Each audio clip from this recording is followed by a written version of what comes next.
आणि यानंतर थेट नागपूरला जाणार आहोत।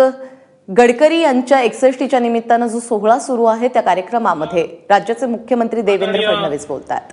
राज्यपाल बनवारीलालजी पुरोहित, केंद्रीय राज्यमंत्री रामदासजी आठवले, हंसराज भैया अहिर, माजी मुख्यमंत्री आदरणीय सुशील कुमार शिंदेजी, त्याचप्रमाणे माजी मुख्यमंत्री नारायणरावजी राणे, सन्मान्य उद्योग मंत्री शिवसेना नेते सुभाषजी देसाई, सन्मान्य प्रफुल्ल पटेल जी, सन्मान्य हरिभाऊ नाना बागड़े जी, सन्मान्य रावसाहेब दानवे जी, विजय दर्डा जी, केंद्रीय राज्य मंत्री आदरणीय विजय गोयल जी, मंचावर उपस्थित सर्व माझ्या मंत्रिमंडळातील आमचे सर्व सहकारी, सर्व खासदार, आमदार, आणि एक नाव घेतलं नाही तर मला जेवण मिळणार नाही म्हणून माझी पत्नी अमृता, त्याचप्रमाणे उपस्थित सर्व माता भगिनी आणि बंधूंनो, आज आपल्या सर्वांकरताच अत्यंत आनंदाचा दिवस आहे की ज्यांना आपण इतके वर्ष अत्यंत जवळून पाहतोय आणि विशेषतः विदर्भातल्या, महाराष्ट्रातल्या कार्यकर्त्यांकरता, जनतेकरता जे आपल्या परिवाराचा एक हिस्सा आहे अशा आदरणीय नितीनजींची षष्ठाब्दी पूर्तीचा कार्यक्रम आज या ठिकाणी आयोजित करण्याची संधी आपल्याला मिळाली। वैसे तो जिस समय ये कार्यक्रम आयोजित करने का निर्णय हमने लिया उस समय हमारे सामने दो बहुत बड़े प्रश्न थे। पहला प्रश्न था नितिन जी को राजी करना, लेकिन हमको ये पता है कि नितिन जी जनता के आदमी हैं, तो 10-20 कार्यकर्ता मिलकर उनके सिर पर चढ़ गए तो वो नहीं बोल सकते, इसलिए वो तो हमने राजी उनको कर लिया।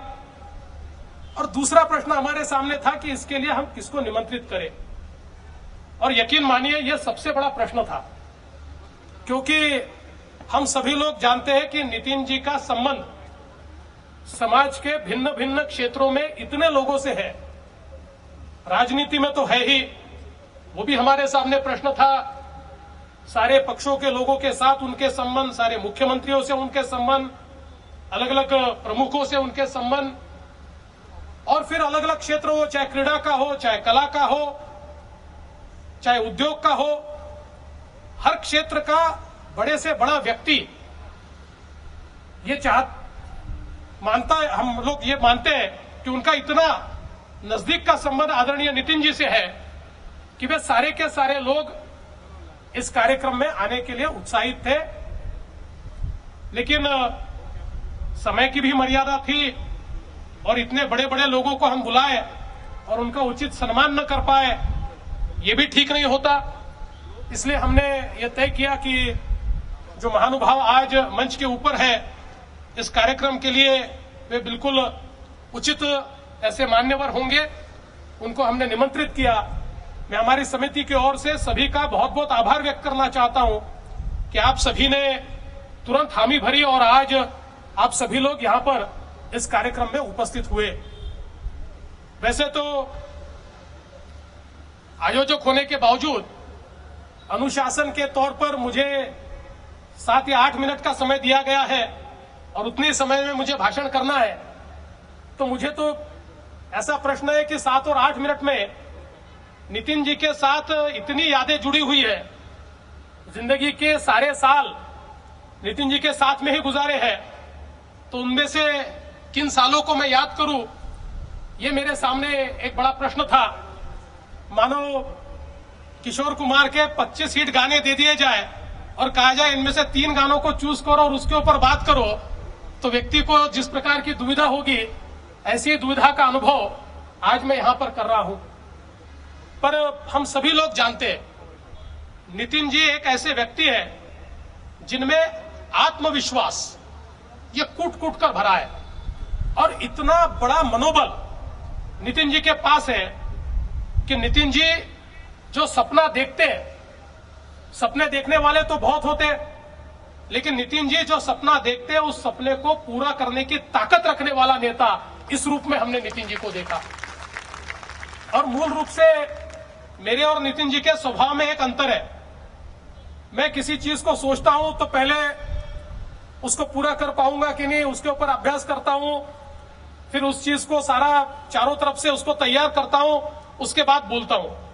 नितिन जी का ऐसा नहीं है। नितिन जी जो सोचते हैं उसी समय बोलते हैं, और जो बोलते हैं वो करके दिखाते हैं, वो चिंता नहीं करते। और मैंने अक्सर ये देखा है कि ये जो क्वालिटी है नितिन जी में, की किसी भी चीज को करके दिखाना, जे मनात आलं ते मी करून दाखवीनच, अशा प्रकारचा जो एक संकल्प नितिनजींचा असतो, मला असं वाटतं त्याच्यामुळेच नितिनजी आज या पदापर्यंत पोहोचले। एक अत्यंत संघर्षशील अशा प्रकारचा युवा नेता, विद्यार्थी नेता, अशी सुरुवात करणारे नितिनजी मजल दरमजल करत अत्यंत संघर्षातनं आज या भूमिकेपर्यंत पोहोचले आहेत। आणि खरोखर मी जर हे म्हटलं तर ते खोटं होणार नाही की आज आदरणीय पंतप्रधान मोदीजींच्या कॅबिनेटमध्ये सगळ्यात जास्त या देशामध्ये ज्या मंत्र्याला सगळे राज्य बोलवतात आणि ज्या मंत्र्याकडे सगळे राज्य आणि मुख्यमंत्री गेल्यानंतर अक्षरशः त्या ठिकाणी पूर्णपणे संतुष्ट होऊन येतात, अशा प्रकारचे नेते म्हणजे माननीय नितिनजी आहेत। द मोस्ट परफॉर्मिंग मिनिस्टर अशा प्रकारचे नितिनजी हे आज आपण या ठिकाणी पाहतो। नितिनजीचं सगळ्यात महत्वाचं काही असेल तर नेव्हर डाय ॲटिट्यूड। आज तर नितिनजी आपल्या करिअरच्या फार उंच अशा परिस्थितीमध्ये आहेत, पण राजकारणामध्ये कधी परिस्थिती चांगली असते, कधी वाईट असते। पण वाईटात वाईट परिस्थितीमध्ये जो व्यक्ती कधी धीर सोडत नाही आणि कितीही आव्हानं आली तरी नितिनजी डिफेन्सिव्ह खेळतच नाही, ते फ्रंट फुटवरच खेळतात।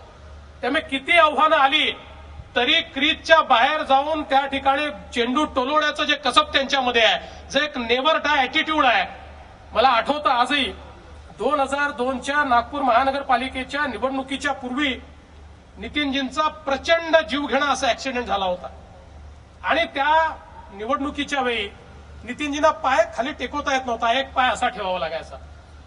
आणि अशा परिस्थितीमध्ये इतके प्रचंड जखमी असताना त्या निवडणुकीची सगळी धुरा त्यांनी सांभाळली आणि असा पाय ठेवून, समोर सरळ पाय खाली देखील ठेवता येत नाही, असा पाय ठेवून ते त्या खुर्चीवर बसायचे आणि या नागपूर शहरामध्ये 50 सभा घेऊन महानगरपालिकेतला सगळ्यात मोठा पक्ष म्हणून त्यांनी भारतीय जनता पक्षाला त्यावेळी निवडून आणलं। हा जो काही आत्मविश्वास आहे, या राज्याचे मंत्री म्हणून आजही तो प्रसंग आपल्या सगळ्यांना माहिती आहे। ज्या मुंबई पुणे एक्सप्रेसवेने नितिनजींचं नाव खऱ्या अर्थानं अजरामर केलं, त्या मुंबई पुणे एक्सप्रेसवे करता पहिल्यांदा निविदा बोलवल्यानंतर त्या काळामध्ये रिलायन्सने 3600 कोटी रुपयाची निविदा भरली होती आणि 3600 कोटी रुपयाची निविदा भरल्यानंतर त्या संपूर्ण कामाचं आकलन नितिनजींनी केलं। अनेकांना असं वाटतं नितिनजी काय शिकलेत, ज्यांना माहित नाही त्यांना वाटतं ते इंजिनियरच आहेत, कारण त्यांना इतकं त्या कॉन्क्रीट मधलं आणि लोखंडातलं आणि इंजिनिअरिंग मधलं कळतं।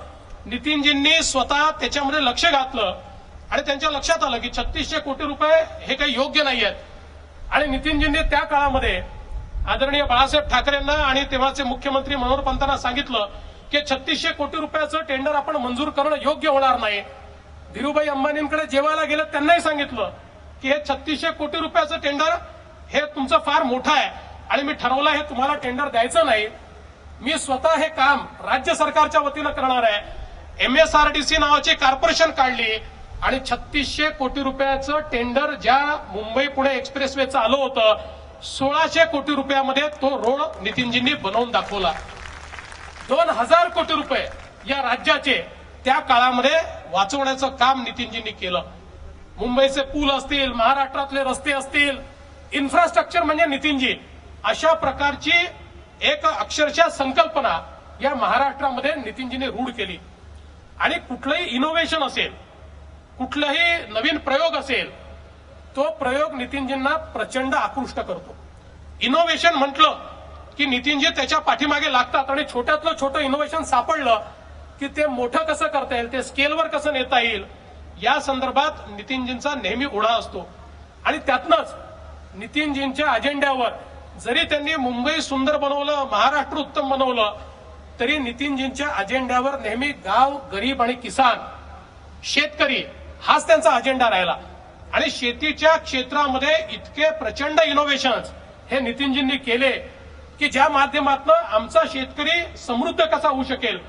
आज अॅग्रोटेक हे जे काही कृषी क्षेत्रातलं एक मोठं आपण एक्झिबिशन करतो, खऱ्या अर्थानं या विदर्भातल्या शेतकऱ्याला जर इनोव्हेशन कळलं असेल, त्याला नवनवीन पद्धती कळल्या असतील तर त्या अॅग्रोटेकमुळे कळल्या.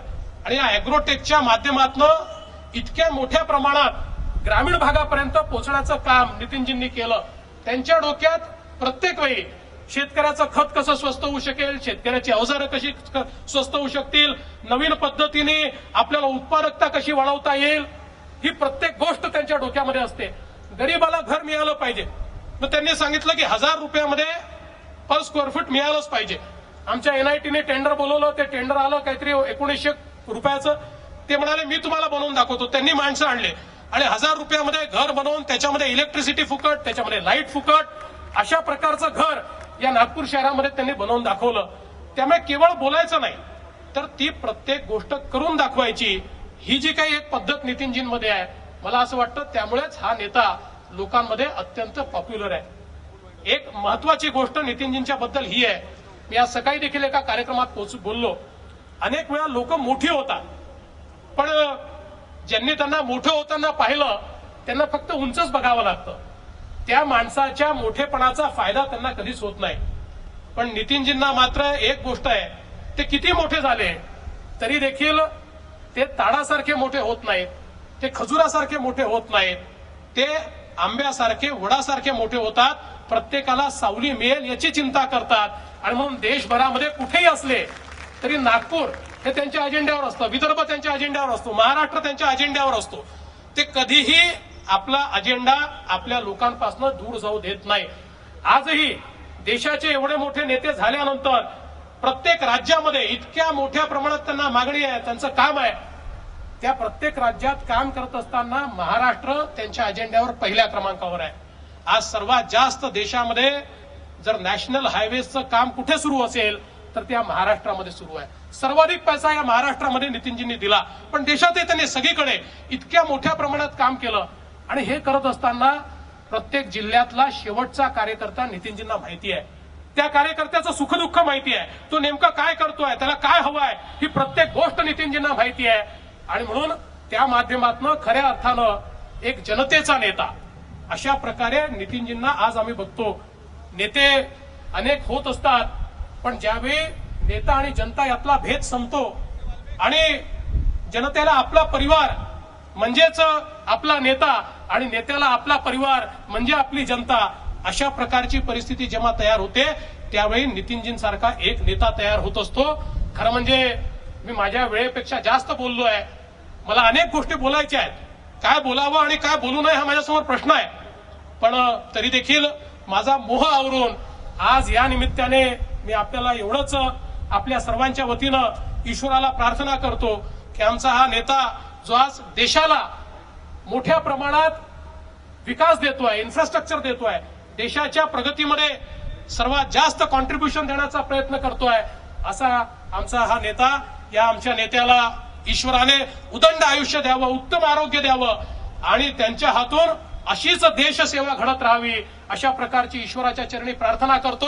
आपल्या सगळ्यांच्या वतीनं माननीय नितीनजींचं षष्टाब्दी पूर्तीच्या निमित्ताने खूप खूप अभिनंदन करतो. आणि मंचावरची सर्व मंडळी या ठिकाणी आली त्याबद्दल सर्वांचे अतिशय मनापासून आभार मानून मी माझं बोलणं या ठिकाणी संपवतो. धन्यवाद. जय हिंद.